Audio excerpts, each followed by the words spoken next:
So this was a cabinet expansion with more headlines than initially expected. In fact, the major focus wasn't just on who's been sworn in, but also those who have been sacked. But let's just look at the new faces who had an entry today in the swearing in this evening. So there. I, Sarvananda Sonowal, do swear in the name of God. Ex-Assam Chief Minister rewarded for sacrificing his post to Himanta Sarma. Dr. Virendra Kumar. Also Dr. Virendra Kumar coming there from Madhya Pradesh, a senior BJP MP from Madhya Pradesh, cabinet minister. Jyotiraditya Scindia, well, once a high-profile Congress leader, but rewarded there for giving the BJP a government in Madhya Pradesh. They're sworn in as cabinet minister. Earlier was Minister of State with independent charge in the Congress. Also Ramachandra Prasad Singh. He's a Rajya Sabha MP from Bihar and also extremely close there to Nitish Kumar. He is of the JDU, the only JDU sworn in. Now, interesting choice there, Ashwini Vaishnav. Now, again, he's a BJP MP. He was earlier once private secretary to Atal Bihari Vajpayee, but also an IS officer.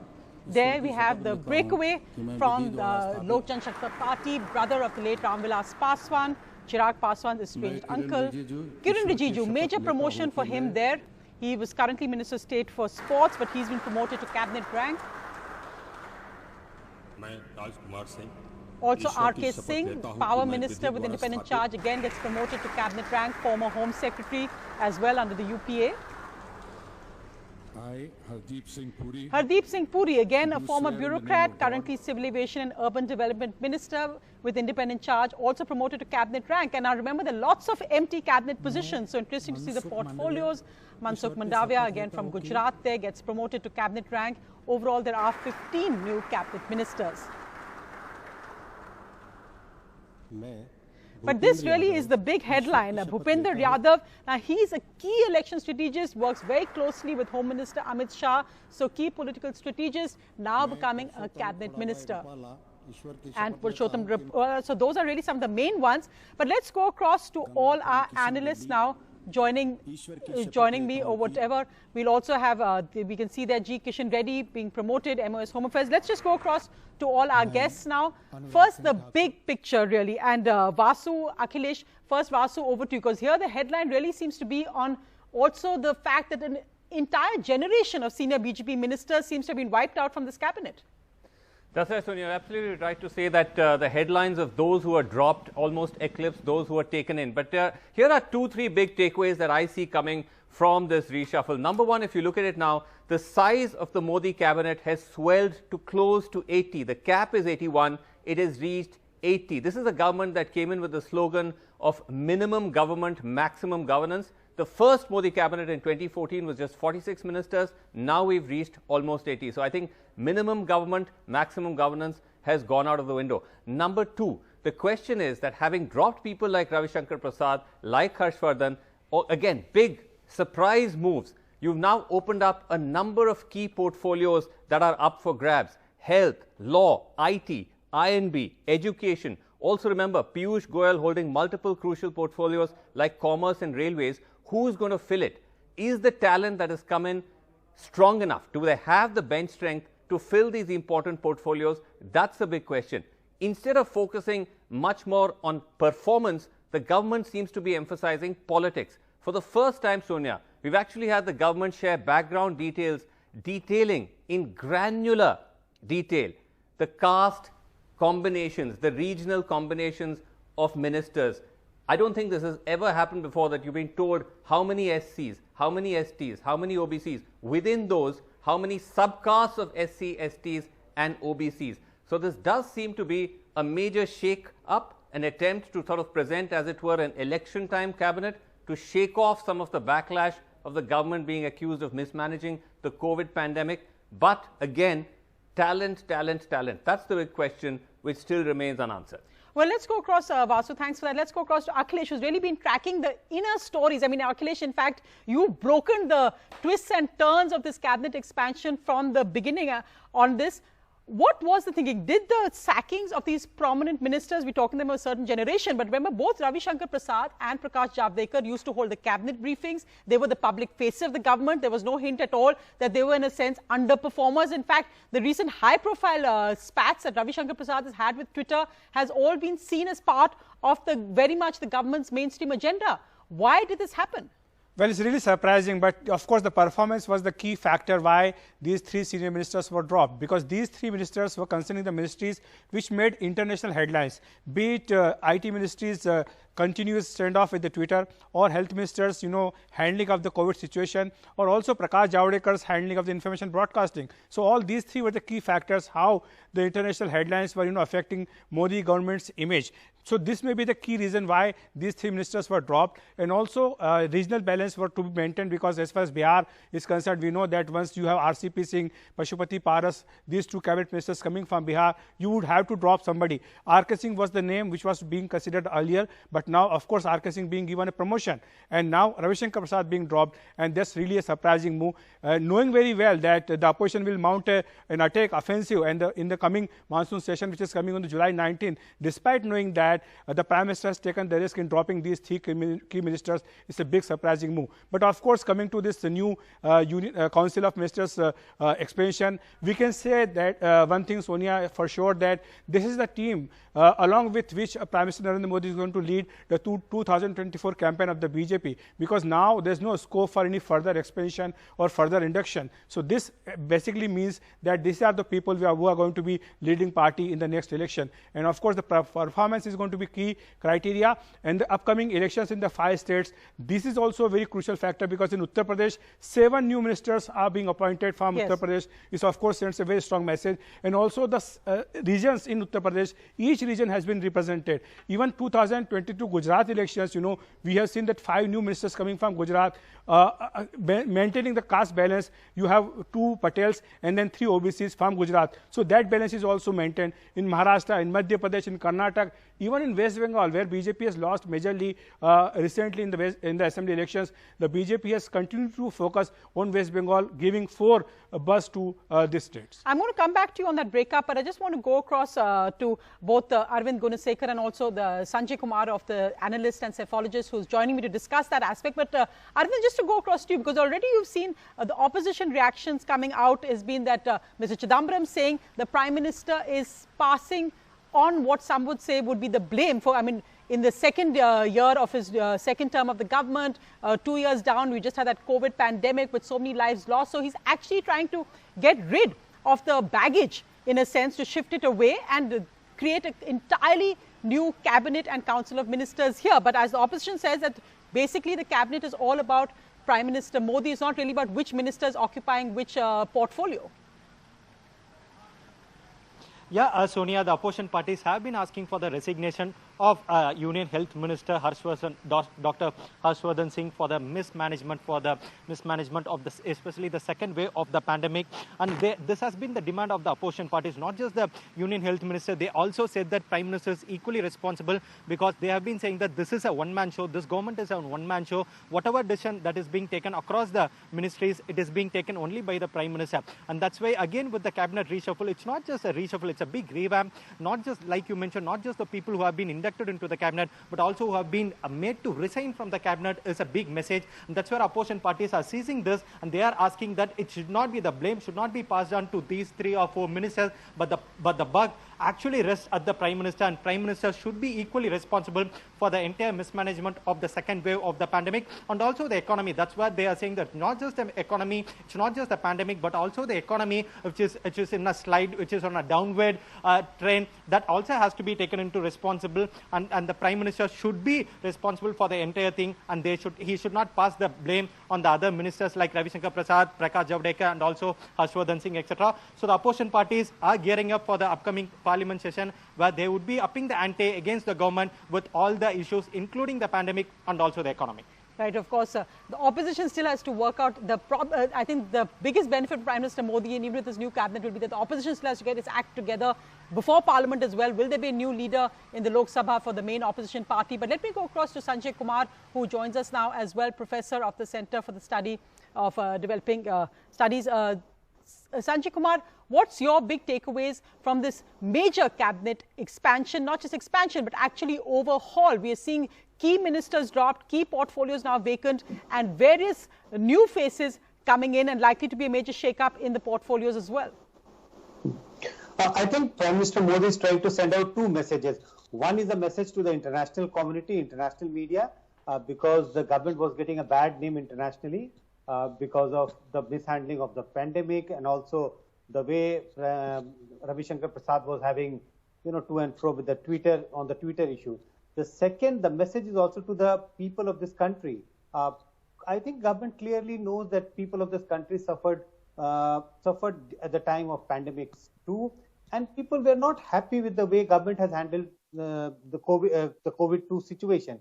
So government needed to fix this responsibility, while government is not ready to accept that anything was bad with regard to handling COVID-2.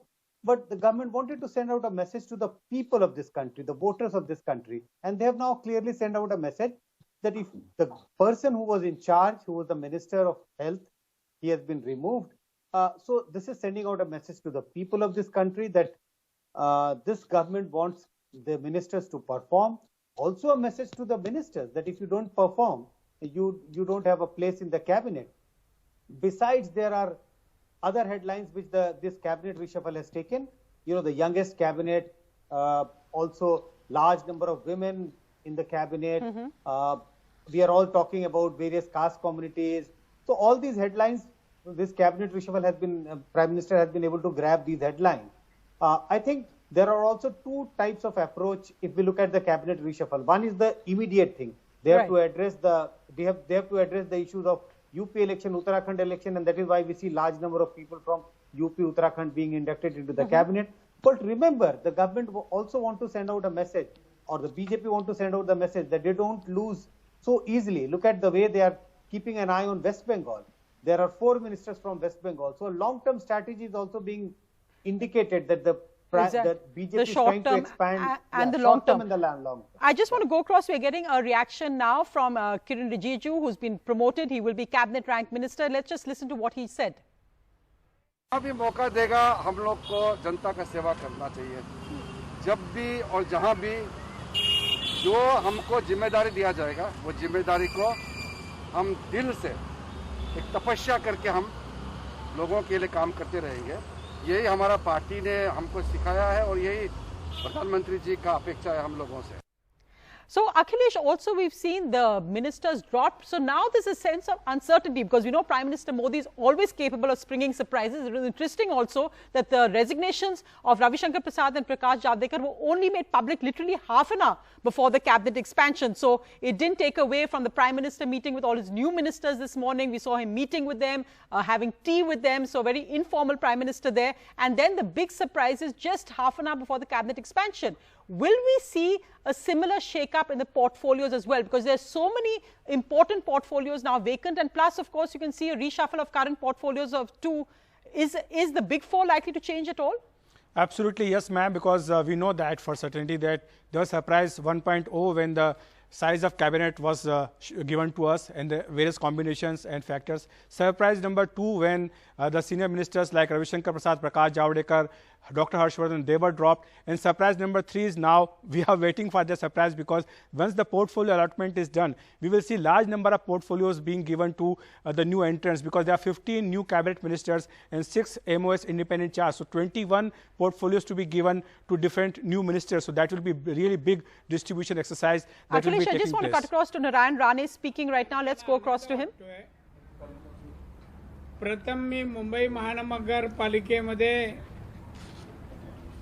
नगरसेवक झालो 1985 वर्षी. त्यानंतर BST chairman झालो. असं करत करत मी आमदार. We'll come back to Mr. Narayan Rane, but I just want to go across to both Arvind and Sanjay Kumar because Arvind, also the point, because we've seen the representation of certain key BJP strongholds as well. We've got Uttar Pradesh, of course, assembly elections. You've got the Gujarat, which is coming up at the end of the year, end of next year. But interestingly, the South, now, of course, that is where the BJP is weak. We've seen Karnataka get representation. We've seen one inductee from Tamil Nadu. So the AIADMK, no formal alliance there as such. What's the larger message which goes out? You look at it all India, or when you see how the South is viewing this big cabinet expansion?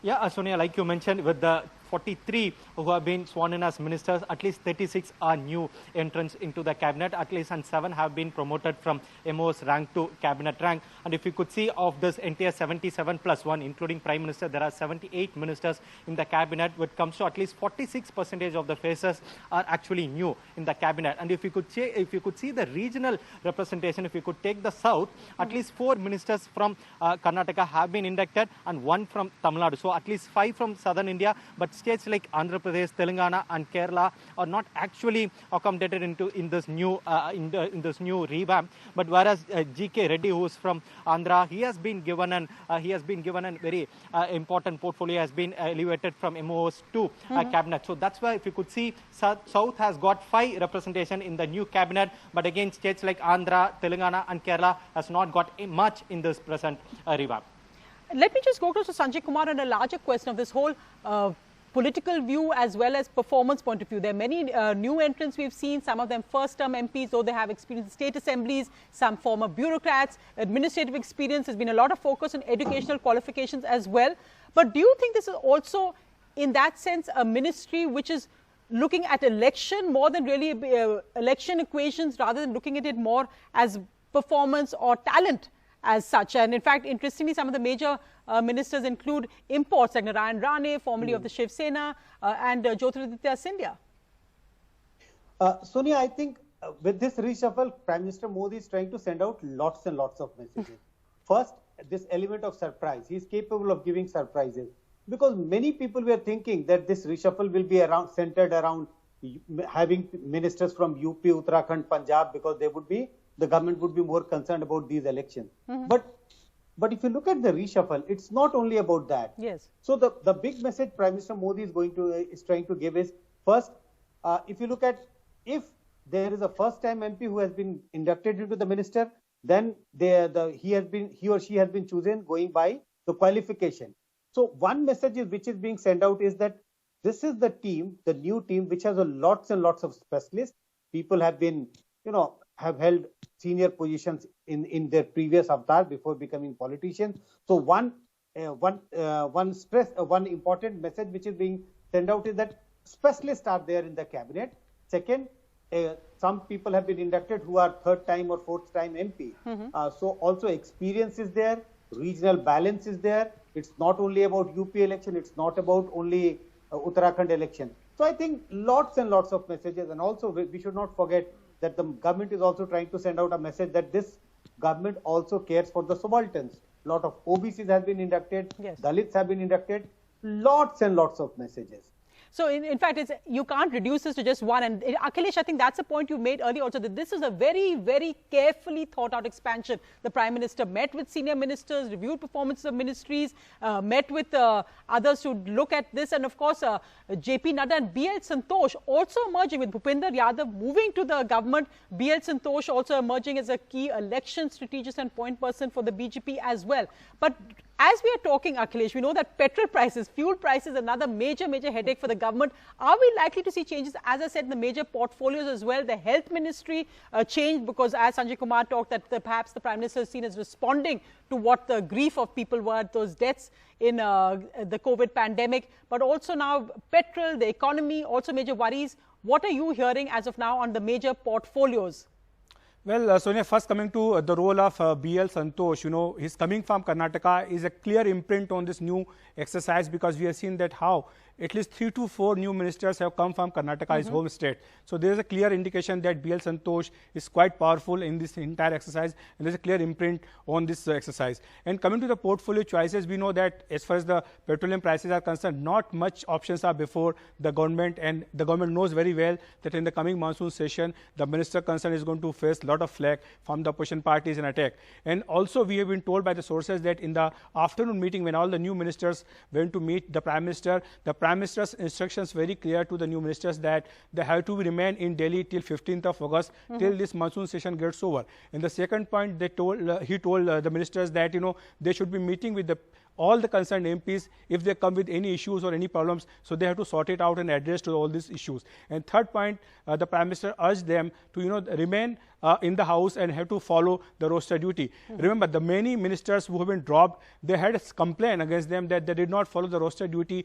in Parliament, and they were not present in the house. So this may be the key factor. And coming to the portfolio question, of course there will be challenge, but we've been told by the sources that there will be no change in the top 4 ministries. So that is, of course, there's no surprise. So Nirmala Sitharaman stays as finance minister. Yeah, so there's no surprise there as far as the top 4 are concerned. Right, and Akhilesh, I know this is just speculation, but what are you hearing with many health warnings, because Prime Minister Modi can surprise everybody, but what are you hearing about, say, what is Anurag Thakur, what are Jyotiraditya Sindhia, what are the new cabinet rank ministers getting, who's getting health? What are you hearing at the moment? Well, I have not heard about the health portfolio, but yes, of course, Anurag Thakur is, a speculation that he may get the INB portfolio from Prakash Javadekar, and the law ministry can be given to Bhupendra Yadav, who played a key role. He's a senior lawyer also, and he played a key role in Amit Shah's court cases, and he's a key election strategist also of the BJP, and he was involved in various parliamentary committees, so he can be given a bigger role. Narayan Rane, it has to be seen, maybe he may be given heavy industries, which was given to Prakash Javadekar. So there are at least 21 portfolios which have to be decided and given to the new ministers. So we have to see, maybe in coming 1 or 2 hours, we'll see the president release from the President House about the new portfolio allotments. Right, and we'll of course rely on you to report it first, because remember there are also many other ministers like Piyush Goyal, Smriti Irani, who have multiple portfolios. So let's see where those actually go. But as we continue our special coverage of the cabinet expansion, we have to also move for just a few moments to what really has been a huge blow to India, and that is India's acting legend Dilip Kumar, who died today at 98. India mourned the death of a legend this evening. A state funeral was held for Dilip Kumar. कौन कम वक्त है जो बर्दाश्त करने के लिए पीता है? मैं तो पीता हूं कि बस सांस ले सकूं। मेरी आखिरी इल्तिजा है, दुनिया में दिल वाले का साथ देना, दौलत वाले का नहीं।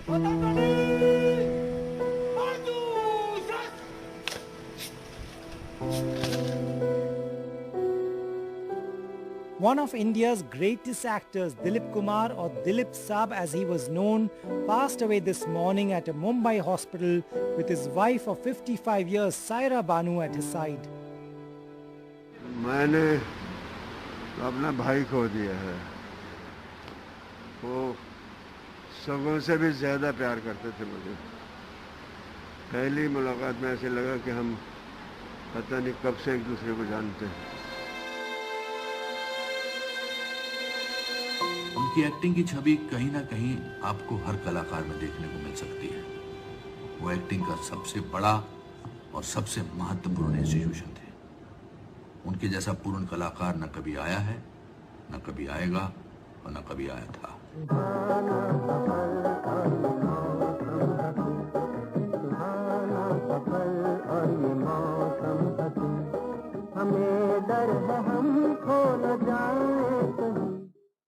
Dilip Kumar's career spanned over half a century, starting with his first film Jwar Bata in 1944 until his last film Killa in the late 90s. Born Yusuf Khan in Peshawar, he changed his name to Dilip Kumar when he entered the Hindi film industry, a practice common at that time. They offered me an option between Jahangir and Dilip Kumar. There was one other name, and I preferred Dilip Kumar. I said, yes, this is okay. He did a film called Andaz in 1949, which also starred Raj Kapoor and Nargis. His performance stood out, and this made him a huge star. He and Nargis did 7 films together, from Anokha Pyar in 1948 to Deedar in 1951. He also worked with Vaijayanti Mala in 7 films, including landmark films like Naya Daur, Devdas and Ganga Jamna. पर जब तक मैं जिंदा हूँ चंद्रमुखी, मैं तुम्हें कभी नहीं भूल सकूंगा। तुम्हें देखने की प्यास कभी नहीं बुझेगी। न जाने पाप और पुण्य के विचार करने वाले तुम्हारे बारे में क्या फैसला करें, लेकिन अगर मरने के बाद मेल होता है तो मैं तुमसे कभी दूर नहीं रह पाऊंगा। From Madhubala to Meena Kumari and Saira Banu, he worked with the top leading ladies of his time. His films were master classes in acting, from Mughal-e-Azam to Ganga Jamna and Devdas, often referred to as the tragedy king. Andaz, Naya Daur, Ram Aur Sham, Madhumati, Shakti and scores of other films all established him as one of India's acting greats. लेकिन मुझे अपनी जान पर इख्तियार है। अगर अनारकली आजाद न की गई तो कैद खाने की ये रात अनारकली पर नहीं, अकबर आजम की सारी जिंदगी के मंसूबों पर भारी गुजरेगी। Film school whistling woods international का अगर विचार मेरे मन में आया कि मैं भारतीय बच्चों के लिए कुछ करूं, तो वो आइडिया मेरा नहीं था, वो दिलीप साहब का था। दिलीप साहब हमेशा बोलते थे कि सुभाष, तुम्हें आने वाली जनरेशन के लिए कुछ देना चाहिए, कुछ करना चाहिए। Dilip Kumar was the first actor to win the Filmfare Award for the Best Actor in 1954 and won it a total 8 times. He was honored with the Dada Saheb Phalke Award in 1994 and Padma Vibhushan in 2015. Tributes poured in on social media. Actors and politicians across party lines offered condolences. In Mumbai, Rohit Khilnani for NDTV.